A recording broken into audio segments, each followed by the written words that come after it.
자, 우리 오늘 좀 중요한 이야기를 하려고 하는데 제목이 거룩한 주의를 회복하라죠. 누가복음 우리 6장 6절에서 10절까지 말씀 같이 함께 교독하겠습니다. 누가복음 6장 우리 6절에서 10절입니다. 제가 먼저 봉독합니다. 또 다른 안식일에, 자, 안식일에 대한 이야기죠. 또 다른 안식일에 예수께서 회당에 들어가사 가르치실새 거기 오른손 마른 사람이 있는지라. 서기관과 바리새인들이 예수를 고발할 증거를 찾으려 하여 안식일에 병을 고치시는가 엿보니 예수께서 그들의 생각을 아시고 손 마른 사람에게 이르되 일어나 한가운데 서라 하시니 그가 일어나 서거늘 예수께서 그들에게 이르시되 내가 너희에게 묻노니 안식일에 선을 행하는 것과 악을 행하는 것, 생명을 구하는 것과 죽이는 것 어느 것이 옳으냐 하시며 함께 무리를 둘러보시고 그 사람에게 이르시되 내 손을 내밀라 하시니 그가 그리하매 그 손이 회복된지라. 아멘. 오늘 이 본문 말씀을 가지고 거룩한 주의를 회복하라 라는 제목으로 은혜를 나누려고 합니다. 여러분, 우리는 크리스찬입니다. 그렇죠? 우리 옆 사람 보고 당신은 크리스찬입니다. 크리스찬이라는 것은 물론 교회를 다니고 예배를 드리는 것도 있지만 우리가 크리스찬이다라고 말하는 것의 핵심은 예수 그리스도를 믿는다라는 거예요. 우리는 예수님을 믿습니다. 그분이 우리의 보스예요. 또 세상적인 말 썼다고 뭐라고 하지 말고 보스예요, 그분이. 따라서 우리는 그분을 부끄러워하는 것이 아니라 어떻게 해야 되겠습니까? 자랑하고 또 우리가 크리스찬, I'm 크리스찬이라는 것에 대해서 자부심을 가져야 돼요. 성경책 저 겁나 두껍죠? 이렇게 들고 다녀야 돼요. 그냥 핸드폰에 있어요. 그리고 무슨 주머니에, 호주머니에 들어갈 만한 조그만 거 갖고 다니는 것이 아니라 어디 갑니까? 일요일날, 일요일이라니요, 주일입니다. 교회 가지 어디 갑니까? 그러면서 세상 가운데 당당하게 우리가 크리스찬이라는 사실을 드러내고 자부심을 가져야 돼요. 세상에서 저는 크리스찬이고 예수만이 구원입니다라고 말할 수 있는 신앙이 돼야 된다라는 거죠.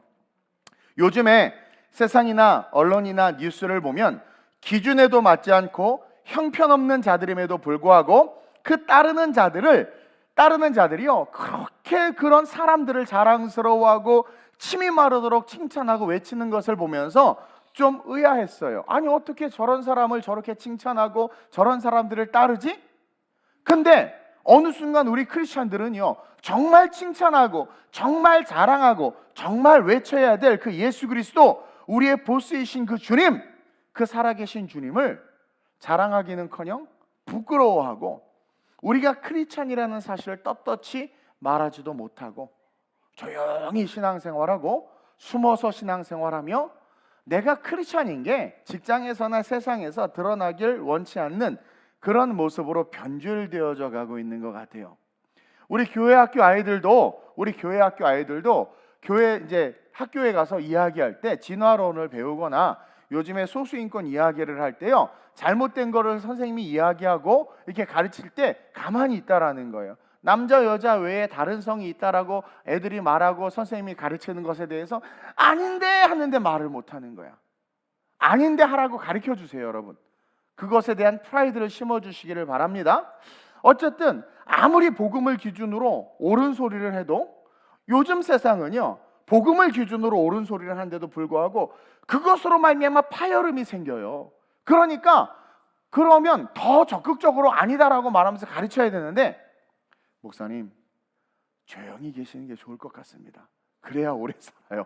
막 이러면서 아이들도 학교에서 입을 다물고 여러분들도 세상에서 입을 다물고 SNS에서 입을 다물고 목사들도 설교에서 입을 다물고 입을 닫고 있다라는 거죠. 차별금지법, 성평등, 소수인권 등에 대해서 교회가 성경적인 외침을 외치면 세상은 지금 조용히 하라고 하고 있어요.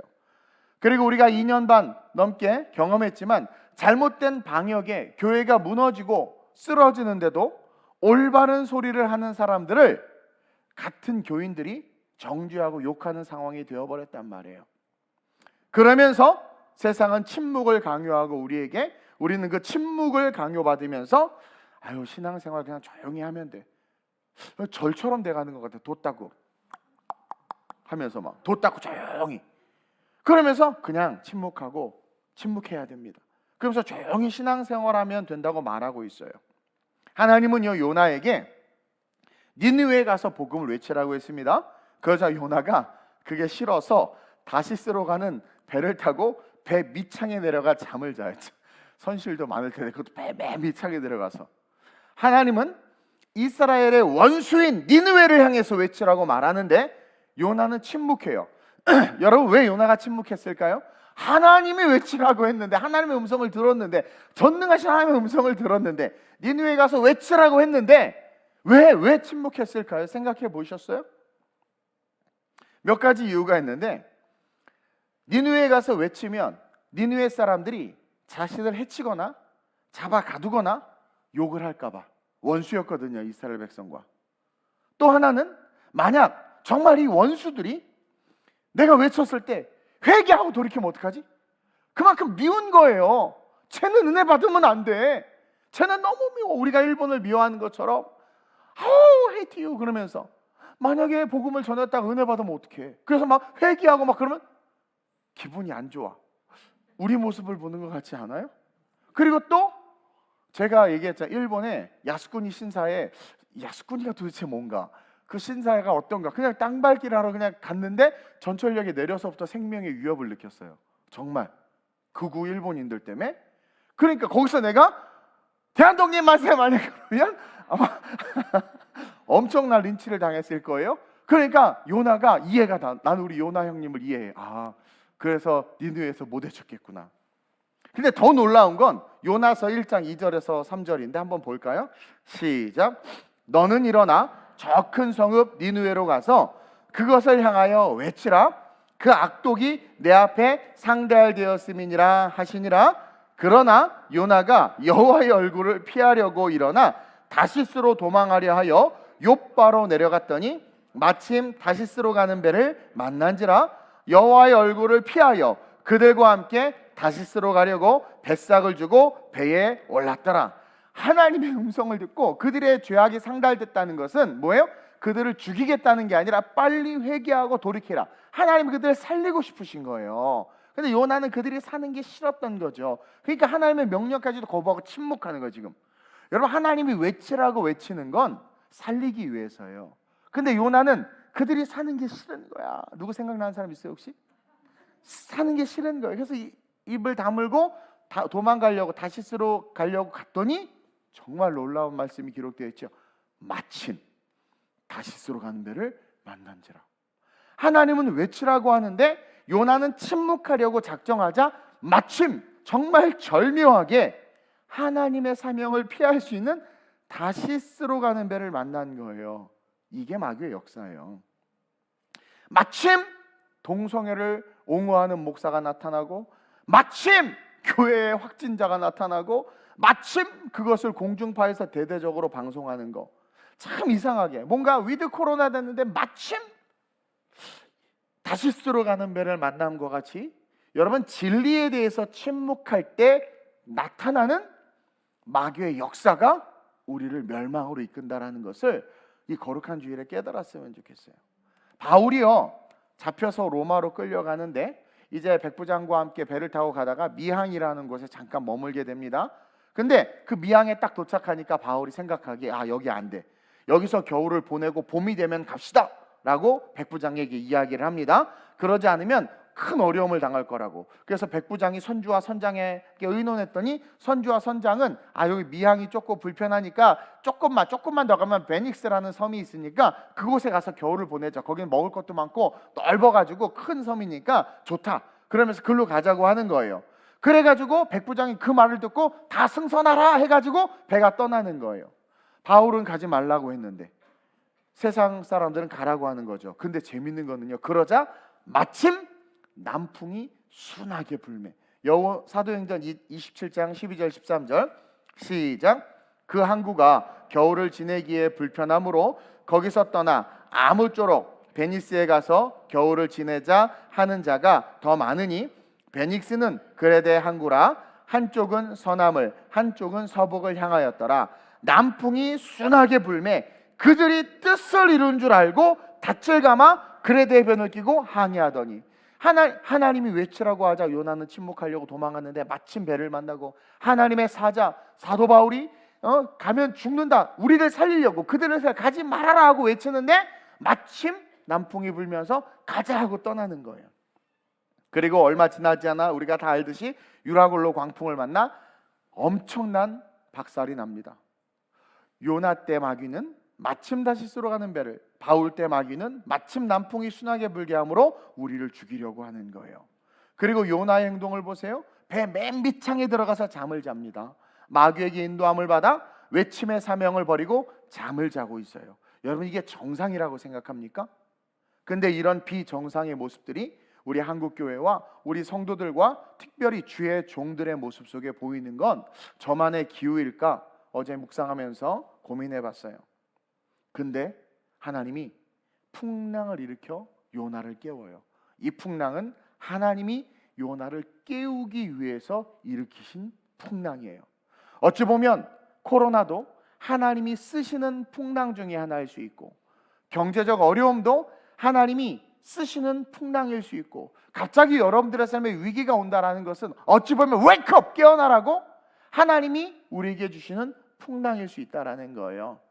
무능력한 한국 지도자들의 한국을 통치하는 건 역시 하나님의 풍랑 중에 하나일 수 있다라는 거죠. 문제는 그 가운데 우리가 깨어서 외쳐야 된다라는 거예요. 하나님이 우리를 깨우고 있다라는 것에 주목해야 돼요. 그래서 깨어나서 우리가 세상을 향해 외쳐야 되는데 뭘 외쳐야 되느냐, 이게 중요합니다. 우리가 깨어나서 웨이크업, 깨어나가지고 세상을 향해 한국교회와 우리가 외쳐야 되는 건 하나님이 당신을 사랑한다라는 거예요. 당신이 회복되길 원한다라는 거예요. 코로나에서 하나님이 회복되길 원하고, 침체된 여러분들의 삶에서 하나님이 회복되길 원한다라는 거예요. 하나님이 당신을 죽기까지 사랑한다는 걸 외쳐야 되는 거예요. 아니, 그렇게 죽어마땅한 니느웨를 향하여 하나님이 요나를 보내시는 그 외침이 뭡니까? 그냥 죽이면 되는데 그게 아니라는 거예요. 죄가 하늘까지 상달된 그 니느웨를 향해서 요나를 보내는 건 뭡니까? 하나님이 너희들을 사랑한다. 그러니까 한국교회가 외치는 건 싸움이 아니라, 한국교회가 외치는 건 다툼이 아니라, 한국교회가 외치는 건 거룩한 주일날 우리가 외쳐야 되는 그 외침은 하나님이 당신을 사랑하고 당신을 회복시키길 원한다라는 거예요. 여러분, 지금 다들 얼마나 힘들고 얼마나 많은 상처를 받았습니까? 코로나 때문에, 정치 때문에, 갈라치기 때문에, 지도자들의 내로남불 때문에, 한국교회 위선과 오만 때문에 얼마나 많은 상처를 받았습니까? 이기심과 온갖 것들로 말미암아 이런 상처 속에서 한국교회는 이 거룩한 주일에 외쳐야 된다라는 거예요.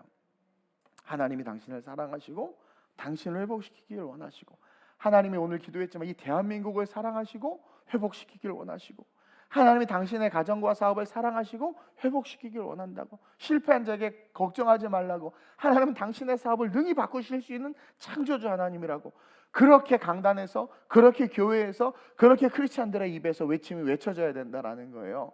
그러면서 오늘 본문의 이 안식일, 오늘날로 보면 주일이에요. 주일, 안식일, 주일, 안식일을 거룩히 지키라, 주님께 예배하는 날이란 말이에요. 이 거룩한 주일, 당시 안식일에서 그 많은 병든 자를 치유하는 사건을 통해서 성경이 우리에게 지금 말씀하고 있는 거예요. 그래서 첫째로 큰 소리를 읽겠습니다. 시작. 주일은 적극적으로 깨어 있어야 하는 날이며 깨워야 하는 날이에요. 이 거룩한 주일은 일주일간 삶을 살던 우리가 깨어나는 날이어야 하고, 교회는 성도들을 깨워야 하며, 우리는 세상을 깨우기 위하여 예배 후에 흩어져야 된다는 거죠. 여러분, 말라기 이후에 다시 들린 하나님의 음성은 광야에서 외치는 자의 소리였어요. 다시 말해서 엄밀하게 따지면 구약의 마지막 선지자는 말라기인 거예요. 말라기 이후에 복음, 예수님이 오셨기 때문에. 근데 그 마지막 선지자가 뭡니까? 광야에서 외치는 자의 소리라고 그랬습니다. 수요예배 설교 중에 소리라는 설교를 여러분들이 꼭 들어보시기를 바랍니다. 당시의 모든 유대인들은요, 2000년 전 이 당시 때 세례 요한이 외칠 때 이 당시 때 모든 유대인들, 그 이스라엘 백성들 있죠. 그들은요, 세리 앞에서, 제사장들 앞에서, 바리새인들 앞에서, 헤롯 왕 앞에서 당시 모든 유대인들은 침묵했어요. 왜냐하면 침묵해야 죽지 않았고, 침묵해야 밥 벌어먹고 살 수 있었고, 침묵해야 그나마 삶을 유지할 수 있었어요. 만약에 거기서 누구든 헤롯의 정치적 폭정을 말하거나 제사장의 종교적 비리를 말하거나 세리의 조세에 대한 착복을 말하면 그 지역, 그 동네에서 살아남을 수가 없었습니다. 그러니 얼마나 고달픈 삶을 살았습니까? 일반 유대인들이. 근데 또 예수님 보세요. 예수님을 누가 잡아 죽였어요? 예수님을 십자가에 달라고 외치고 예수님을 정말 죽인 게 바로 그들이에요. 그들. 그런 세상이었어요.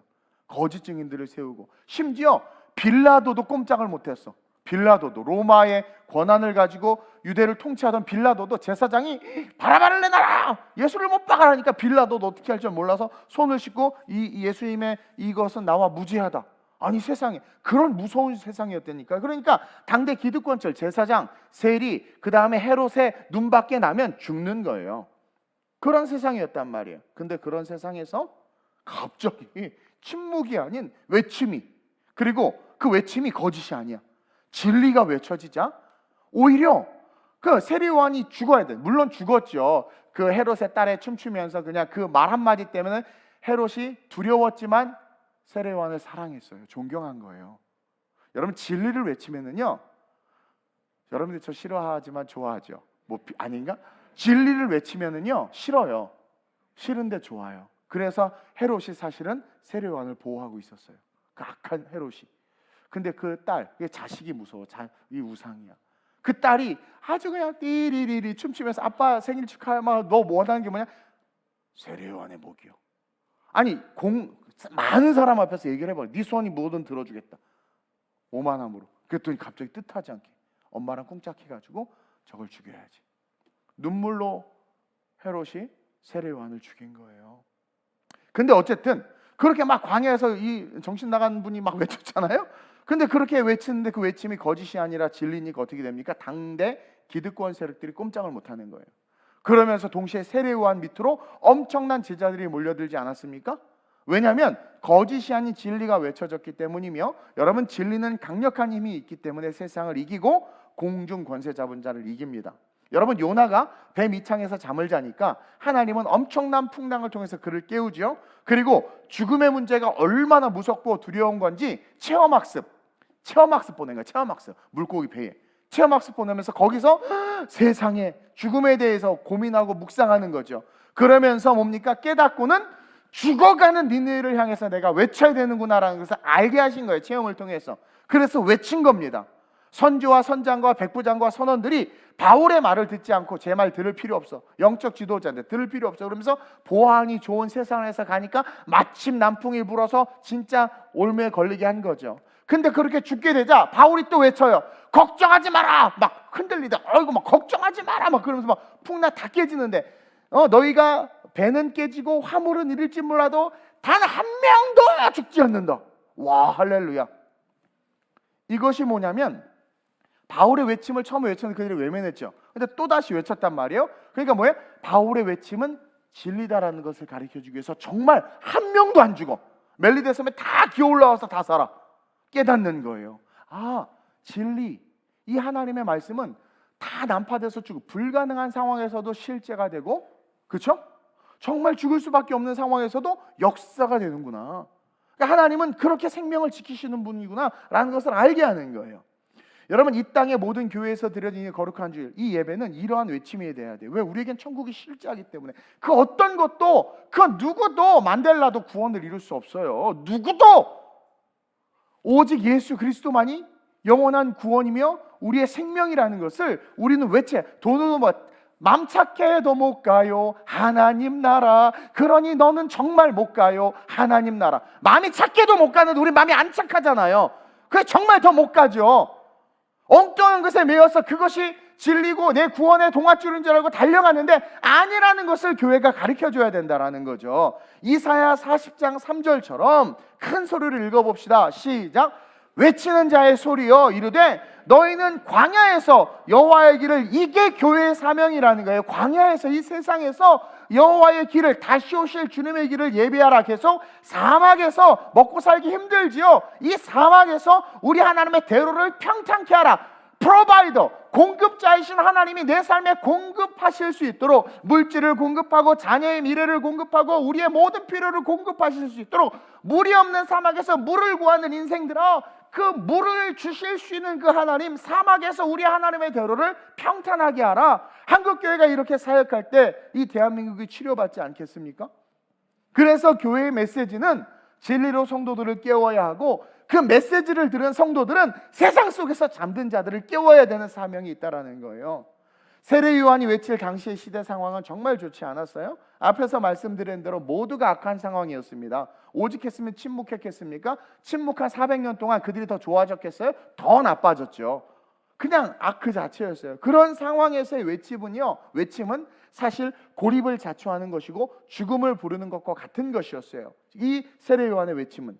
근데 그 외침이 만약에 엉뚱한 거였으면 세례 요한이 죽었을 텐데, 진리를 외치니까 하나님이 보호하시고, 진리를 외치니까 악한 세상과 죄를 향하여 진리를 외치니까 사두개인과 바리새인, 세상에 사두개인과 바리새인들 향해서 막 이 독사의 자식들아 막 그렇게 외치고, 그렇게 진리를 기준으로 침묵하지 않으니까 어떤 일이 일어났냐면, 성경에 행과 행, 자간과 자간, 사복음서의 그 파운데이션에 쫙 흐르고 있는 우리에게 보여주는 장면은 뭐냐면, 신음하는 유대인들이 살아나고 있는 거예요. 신음하던 이스라엘 백성들이 살아나고 있는 거예요. 그래서 예수님이 그것을 병든 자가 치유되는 모습과 예수님을 따르는 수많은 자들, 특별히 여자들이 많았죠. 당대 여자들은 숫자에도 들지 않았고 힘든 인생의 상징이었어요. 세리들, 죄인들, 그 다음에 모든 악인들이 따랐단 말이에요. 이게 뭡니까? 사실은 이것은 살아나고 있는 거예요. 기득권 세력들을 향하여 진리를 외치니까 신음하던 유대인들이, 이스라엘 백성들이 살아나는 거예요. 세례 요한은 자신이 하나님의 일을 맡고 복음을 외치는 일을 맡은 것에 대해서 자부심이 있었어요. 크리스찬이라는 것에 대한 프라이드가 있었다라는 거죠. 숨기지 않았어요. 내가 크리스찬이라는 거. 진리에 대해서 타협하지 않았어요. 거침없이 악인들을 향해, 잘 들으세요, 회개의 메시지를 외쳤어요. 회개하라, 천국이 가까이 왔느니라. 정죄한 거 아니에요. 정죄한 거 아니라 회개의 메시지를 던져서 그들을 살게 한 거예요. 이것이 거룩한 주일의 모습이며 주일의 역할이며 안식일의 결과라는 거죠. 근데 지금 한국교회와 우리 크리스찬들의 모습에서 이런 모습을 찾아볼 수가 없어요. 다 교회 오는 걸 숨겨요. 목사님, 직장에서 교회 갔다 오면 되게 싫어해요. 물론 지혜도 필요하지만 지금의 상황만 보지 말고 여러분들이 그동안 살아왔던 삶을 한번 보세요. 평안했을 때 과연 나는 크리스찬으로서 드러내는 삶을 살았나, 숨기는 삶을 살았나, 전도를 한번 해봤나, 복음을 외쳐봤나, 그냥 좋은 게 좋은 거야 라는 식으로 악과 불의와 불법과 어둠을 묵인하면서 살지는 않았나? 거룩한 주일이 침묵하고 있고 성도들이 침묵하고 있으니까 모두가 아파하는 거예요.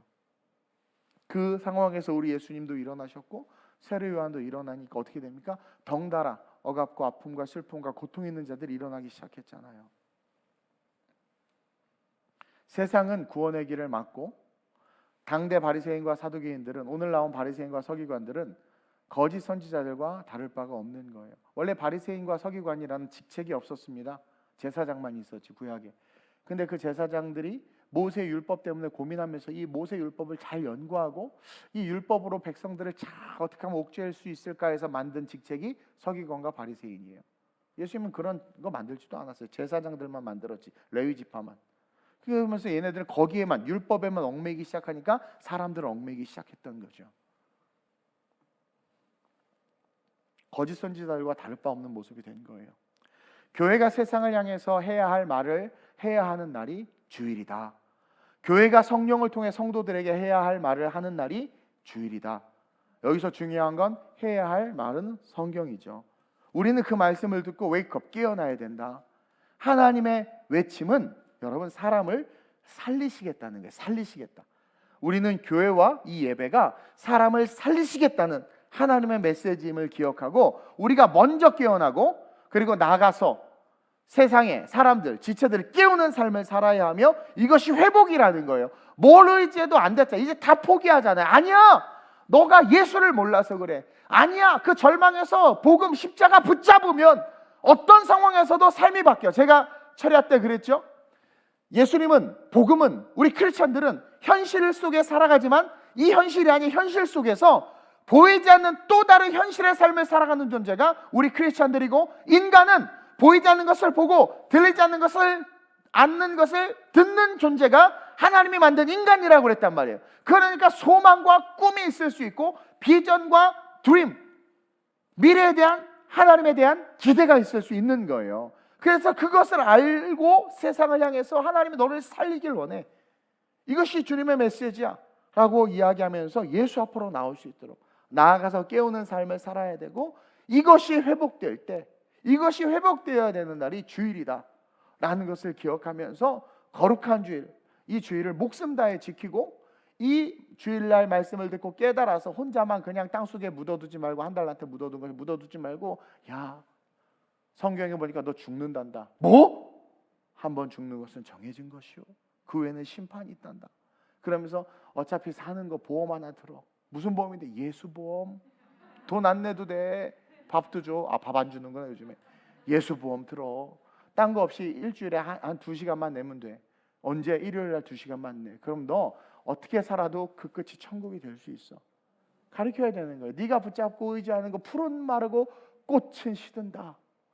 그러나 주의 말씀은 영영이 선다 하면서 웨이크업, 깨어야 돼요. 막 엉뚱한 길로 달려가는 막 그런 사람들 향해서 다 필요 없다. 주님 널 사랑한다.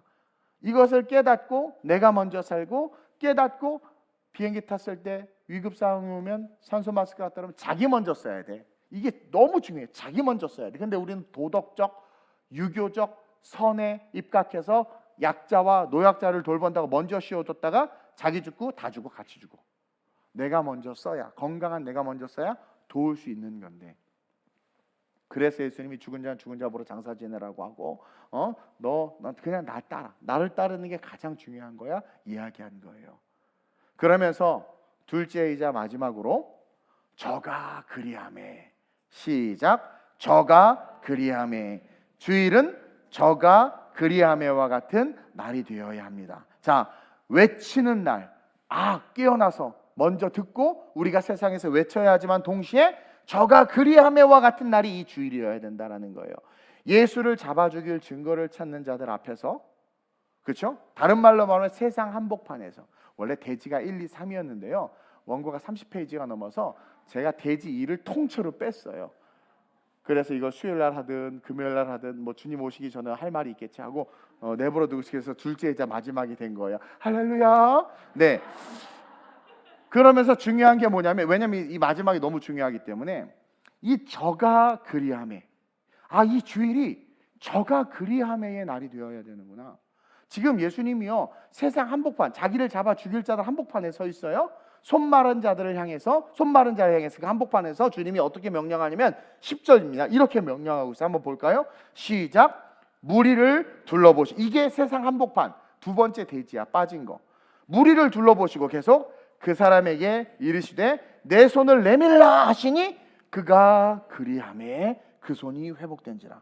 여러분, 손 마른 자 보신 적 있어요? 태어나면서 손이 마른 자는 절대로 필 수가 없어요. 더군다나 오른손이 말랐다는 것은 삶 자체가 너무나 더 고된 거예요. 왜냐면 우리가 주로 오른손을 쓰니까. 근데 그런 사람에게 내 손을 내밀라 라는 명령은요 불가능한 명령이에요. 뭐 놀리는 것도 아니고 불가능한 명령이란 말입니다. 그 사람이 취할 수 없는 행동을 지금 요구하고 있어요. 아니, 손 말라 죽겠는데 취할 수 없는 행동을 요구하는 거야. 손을 내밀러라. 장난하십니까? 이게 당연한 반응 아니에요?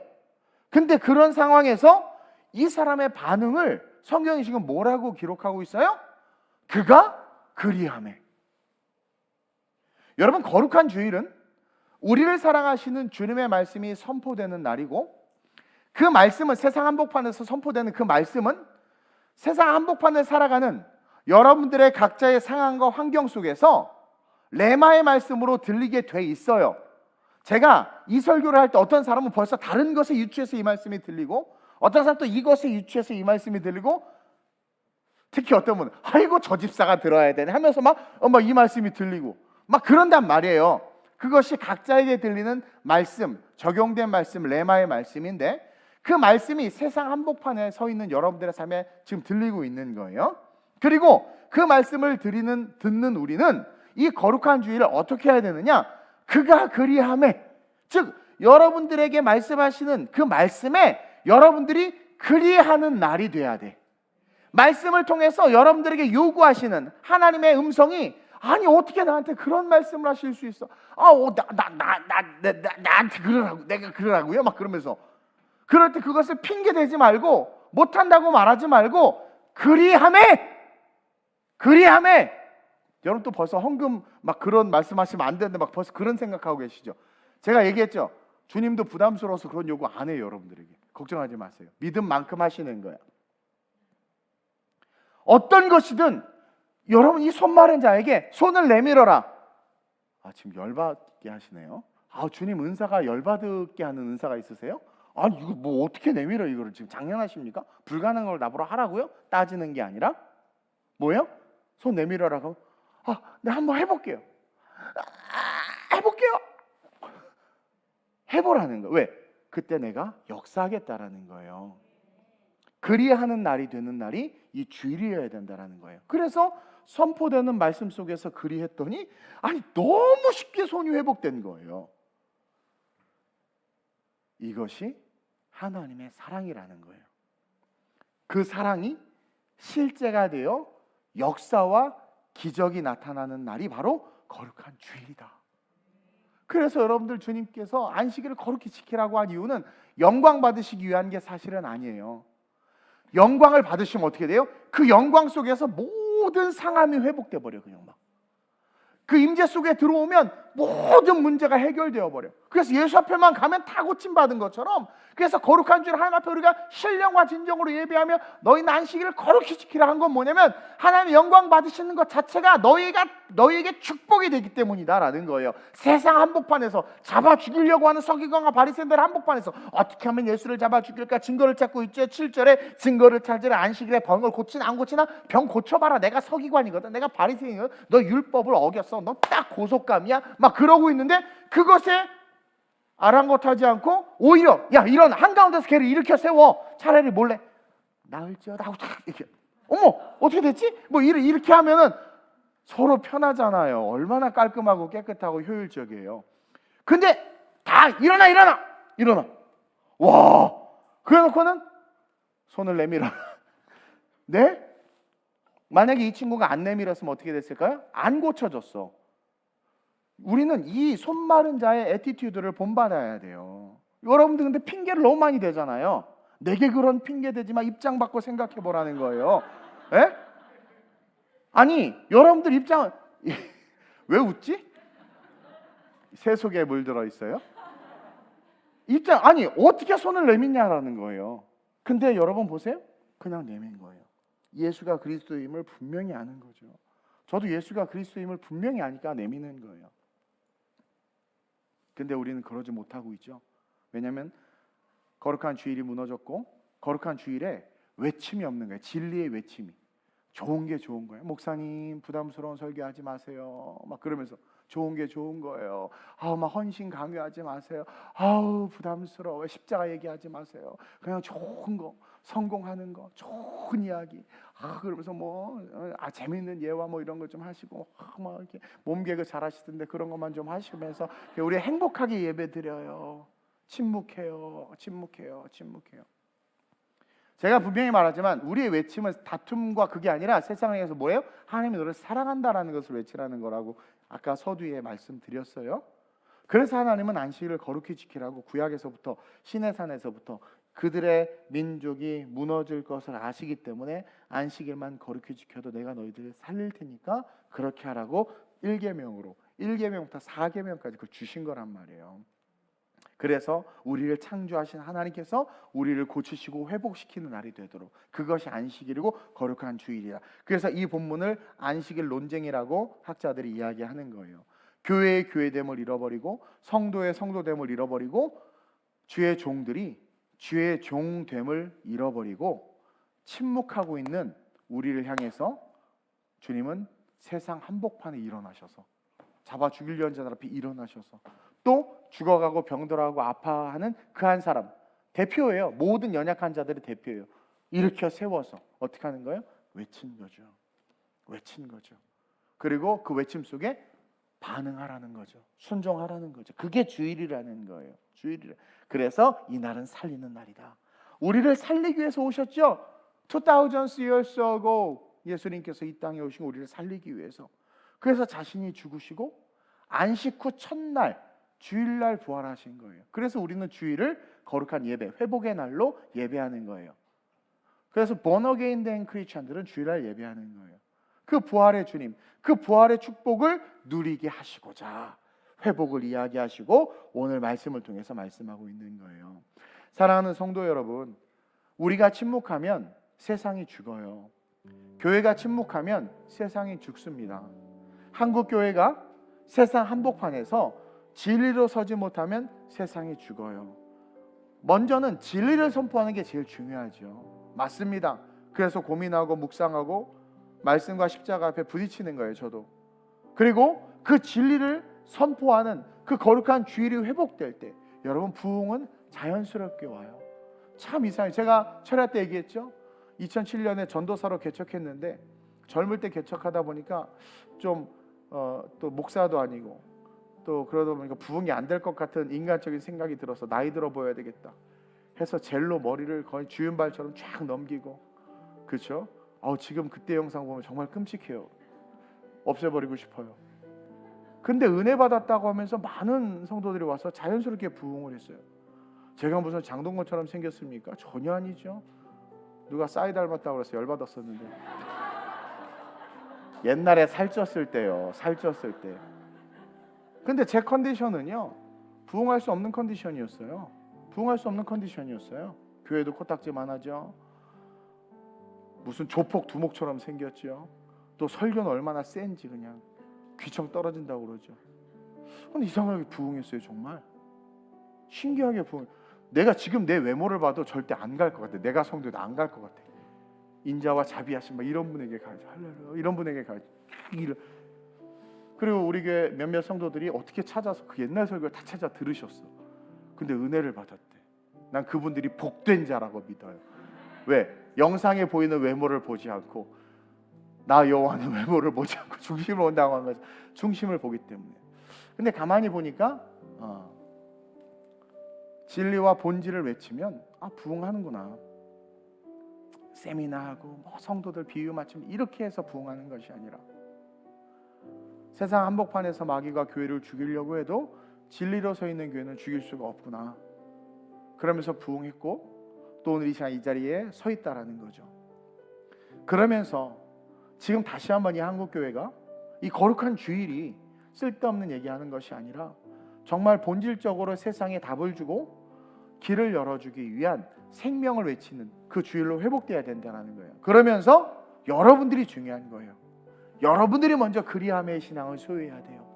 어떤 말씀이 듣든 그 말씀이 여러분들이 하나님의 영광과 여러분들 자신을 위한 하나님의 축복의 메시지, 사랑의 메시지. 근데 좀 아프다면, 아파도 독자 이삭을 죽이라고 할 때 아브라함이 어떻게 했어요? 정말 죽이려고 했단 말이에요. 그게 믿음이라는 거예요. 그렇게 할 때 어떻게 되는 거예요? 하나님의 백성이 만들어지는 거예요. 얼룩이 덜룩이가 태어나는 거예요. 요셉의 애굽의 총리가 된 거예요. 근데 우리는 판단과 정죄와 순종은 하지 않고 그리하기는커녕 먼저 그럼 해주시면 한번 해볼게요. 조건으로 주님 앞에 나가지는 않냐라는 거죠. 우리를 살리기 위해서, 세상을 살리기 위해서 오신 주님이 이 땅에 교회를 주시고 이 교회를 통해서 우리를 살리고자 또 먼저 산 우리가 또 이 세상 가운데 살리는 사역을 감당하게 하고자 이 거룩한 주일 말씀을 주고 우리가 하나님 앞에 나와 예배하게 하셨음에도 불구하고 우리는 그 그리함에 이걸 못하는 거예요. 이제부터라도 우리와 세상을 살리기 위해 오신 주 주님을 바라보면서 이제부터라도 잠든 삶에서 깨어나 느느웨와 같은 이 세상에서 진리를 외쳐야 돼요. 거룩한 주일을 주시는 거룩한 주일 우리에게 주시는 그 말씀에 대해서 그 말씀이 어떠하든 우리는 그리함에, 그래서 여러분들의 모든 마른 경제, 마른 삶, 마른 관계, 마른 인생의 그 모습들이 어떻게 됐는지는 모르지만 펴지는, 어느 순간 그것이 펴지고 형통케 되는 그 축복을 먼저 여러분들이 맛을 봐야 맛을 전하죠. 그렇죠? 어떤 친구, 제가 요즘 맨날 도시락 시켜먹으면 어디 시켜 먹으려고 그냥 절대로 먹지 말라니까. 거기 왜? 맛이 없대. 얼마나 신념이 있든지 순교하겠어. 나한테 하는 말이, 야 너 그렇게 복음 전하면 야 다 예수 믿겠다. 경험이 실제가 된 거란 말이에요. 실제가. 그래서 여러분들이 그 손 마르다가 펴졌을 때 그 사람이 어떻게 살았겠어요? 우와! 아 예수 앞에 우와! 그러지 않겠어요? 근데 여러분들 보세요. 주일이야? 가서 뭐 거기 덥기만 하고 시끄러운데 이거 아무것도 없는 거예요. 변화가 일어나지 않는 거예요. 아무 역사도 일어나지 않는 거예요. 그러니까 다 침묵하는 거예요. 또 목사님들은 성도들 떠날까 봐 침묵하는 거예요. 옳은 것은 옳고 그러다 말을 못하는 거예요. 세상의 조류에 편입돼서 가는 거죠. 그래서 유대인들이 다 무너졌던 거예요.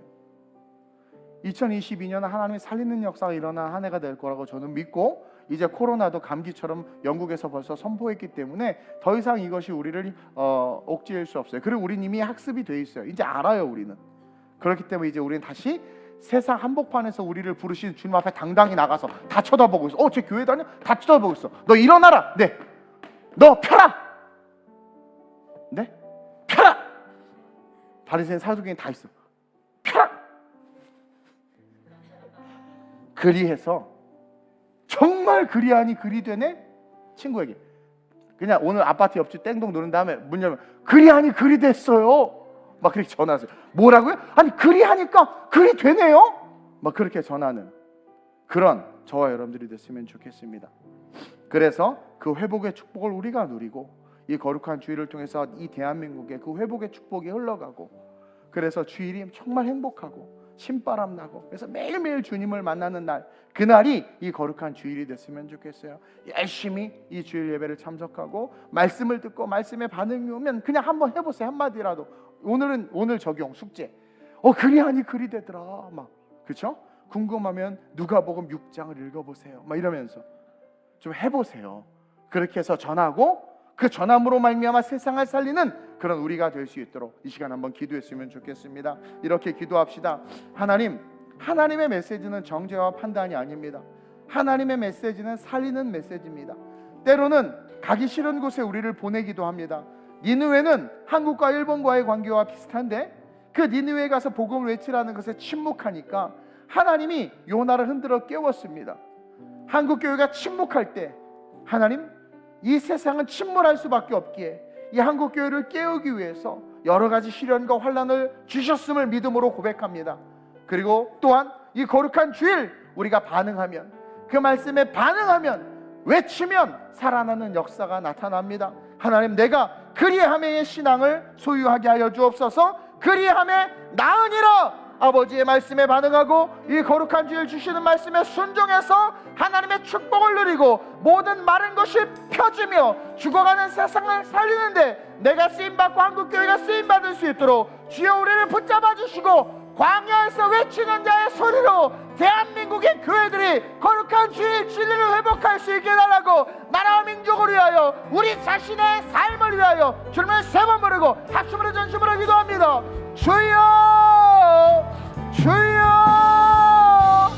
주여. 하나님, 우리가 우리의 생각과 우리의 뜻대로 살아서 우리의 삶이 말라버렸습니다. 우리 인생이 메말라버리고 비뚤어져 버리고 우리의 삶이 이제 다시는 펼 수 없을 정도로 무너져 버렸습니다. 그러나 하나님, 오늘 이 기적을 통하여, 안식일의 이 거룩한 기적을 통하여 그리하기만 하면 모든 마른 것이 펴짐을 우리에게 보여주셨습니다. 하나님의 말씀에 순종하면, 그 말씀대로, 그 외침대로 살아가면 우리의 삶은 하나님 기적과 능력의 삶이요 축복과 형통의 삶이 될 수 있습니다. 그리고 그 말씀과 그 기적을 수여한 우리가 이제 세상을 향하여 외쳐야 합니다. 이 거룩한 주의 한국교회와 이 땅의 모든 강단이 정말 세상을 사랑하고 영혼을 사랑하는 하나님의 메시지를 온전히 외쳐 그들로 하여금 예수 앞에 나와 구원을 얻게 할 수 있는 그 모습으로 회복되어질 수 있도록 주님 이끄시고 인도하여 주옵소서. 우리 교회를 써주시고 오순절 말씀 축제를 사용하시고 하나님, 우리 교회 학교 아이들 세상을 이기는, 세상 한복판에 서서 예수의 말씀에 그리하는 신앙을 가진 아이들로 자라서 하나님 어둠이 짙어져가는 이 세상 가운데 생명의 빛을 더욱더 밝게 비추고 바라는 자들로 일어나게 하여 주시옵소서. 아름다운 우리 교회 강단을 강하게 하시고 오직 진리만이 선포되어지게 하시고 우리 성도들 쓸데없는 것에 지배당하는 것이 아니라 하나님의 말씀을 꼭 붙잡고 그 말씀을 가슴에 새기며 마른 손이 펴진 것 같이 죄업의 축복을 통하여 세상의 복음을 외치고 영혼을 구원하기 위해서 전도하는 그러한 성도들로 서게 하여 주시옵소서. 이것이 주일이며 이것이 주일의 기능이며 이것이 거룩한 안식일의 축복입니다. 주의 아름다운 우리 교회를 축복하소서. 이 거룩한 주일 예배를 축복하소서. 이 거룩한 주일 아름다운 우리 교회가 비록 작고 연약할지라도 열방을 살리고 열방의 복음을 외치며 열방의 영혼들에게 그리함의 축복을 전하는 생명의 교회 되게 하여 주옵소서. 내가 나사렛 예수의 이름으로 명하노니 아름다운 우리 교회 모든 성도들의 마른 삶은 그리함으로 말미암아 펴질지어다. 아름다운 우리 교회 모든 성도들의 메마른 삶의 모든 영역은 이제 매 주일마다 선포되어지는 말씀에 그리함의 신앙으로 말미암아 펴지는 역사가 있을지어다. 회복되는 역사가 있을지어다. 주여 붙잡아 주시옵소서. 좋으신 아버지 하나님 감사합니다. 우리가 어느 순간 이 거룩한 주일을 경히 여기며 그렇게 안식일을 거룩히 지키라고 우리에게 말씀해 주셨음에도 우리의 삶에 있어서 이 안식일에 이 거룩한 주일의 우선순위는 형편없는 모습으로 전락했고 배 밑창에 들어가 잠자는 요나와 같이 우리에게 주신 기본적인 사명들조차 우리는 하기 싫어서 전도는 둘째치고라도 예배조차 나오기 싫어서 우리는 배 밑창에 들어가 잠을 자는 어리석은 삶을 살았습니다. 마침 마귀가 주는 달콤하고 그럴싸한 것을 붙잡고 야 내가 다시스로 가려고 했더니 배가 준비되어 있네. 이것이 주님의 뜻이야 라고 말하며 어처구니 없는 모습으로 한국교회와 우리의 삶이 걸어갔었음을 회개합니다. 이 거룩한 주일은 우리를 살리기 위해서 하나님이 예수를 부활시킴으로 말미암아 주신 것이요 이 거룩한 주일은 예수께서 십자가에 달려 죽으시고 다시 오신 그 성령으로 말미암아 세워진 거룩한 교회에 하나님이 주신 축복인데 세상 한복판에선 이 교회가 하나님 서기관과 바리새인들이 두려워 아무것도 하지 못하고 있었음을 고백합니다. 오늘 주님은 안식일에 병든 자를 일으켜 세우시고 자기를 잡아 죽이려고 눈을 시퍼렇게 뜨고 있는 그들 앞에서 말씀하셨고 진리를 말씀하셨고 그 말씀하신 진리에 순종해서 팔을 폈습니다. 사실 팔을 피면 바리새인과 사두개인에게 찍히는 것이고 그 소사이어티에서 배제될 수밖에 없는 상황이었고 낙인이 찍혀서 이제는 그 동네에서 살 수 없는 상황임에도 불구하고 그 손 마른 자는 세상 한복판 자기 앞에 서신 예수 앞에 순종함으로 그리함에 기적이 일어나 이제는 그 누구도 건들 수 없는 하나님의 사람이 되었습니다. 아름다운 우리 교회 성도들 2년간 코로나 시국에 살아오면서 여러 부분이 메말라 버렸습니다.